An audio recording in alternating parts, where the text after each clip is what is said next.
Lalu yang selanjutnya adalah memaafkan. Maafkan orang tersebut, maafkan diri sendiri juga. Ketika kamu sudah memaafkan diri sendiri dan memaafkan orang lain, kamu bisa lebih clear dan netral. Oke, ini yang harus aku lakukan. Karena kamu tidak bisa menjalani sesuatu yang udah bertahun-tahun salah, kamu berharap kamu melakukan hal yang sama, berharap hasilnya berbeda. Kamu perlu melakukan sesuatu yang berbeda kan? Dan harus berani. Berani itu kadang-kadang berani dosa, berani salah, berani trial and error, berani, intinya berani dulu gitu.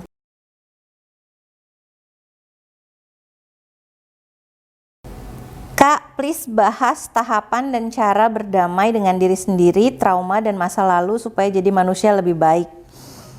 Wow, gimana kita jawabnya itu ya teman-teman? Jadi please bahas tahapan.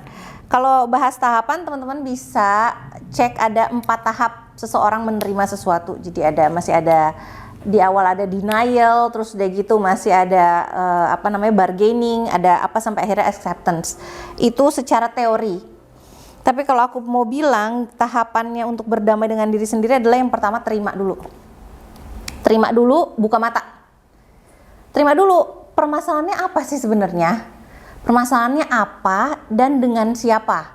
Sehingga proses pertama setelah menerima, aku begini, aku menerima orang tersebut begitu. Misalnya orang tua, aku menerima, aku begini, aku menerima orang tuaku begitu. Lalu buka mata, apa sebenarnya yang menjadi masalah? Apakah memang orang tuaku ternyata sakit? Atau akunya yang sakit? Atau jangan-jangan kita saling menyakiti karena ada mungkin perbedaan pendapat atau apa gitu. Nah, ini yang perlu dibuka matanya dulu. Sehingga kita terima dulu, habis itu buka mata. Ketika buka mata, kita perlu melihat apa adanya. Kadang-kadang kesalahan nggak dari satu pihak, dari dua pihak juga. Misalnya kalau menurut kita masih ada orang yang jahat sama kita perlu lihat kenapa dia sampai jahat sama kita. Mungkin dianya sakit, tapi kenapa kita melulu disakiti? Kita yang membiarkan disakiti terus-menerus dan kita tidak punya batasan. Perlu disadari dulu apa peran kita dalam suffering kita sendiri. Jangan-jangan kamu yang membuat diri kamu sakit karena tidak berani keluar dari permasalahan tersebut. Lalu yang selanjutnya adalah memaafkan. Maafkan orang tersebut, maafkan diri sendiri juga. Ketika kamu sudah memaafkan diri sendiri dan memaafkan orang lain, kamu bisa lebih clear dan netral. Oke, ini yang harus aku lakukan. Karena kamu tidak bisa menjalani sesuatu yang udah bertahun-tahun salah, kamu berharap kamu melakukan hal yang sama, berharap hasilnya berbeda.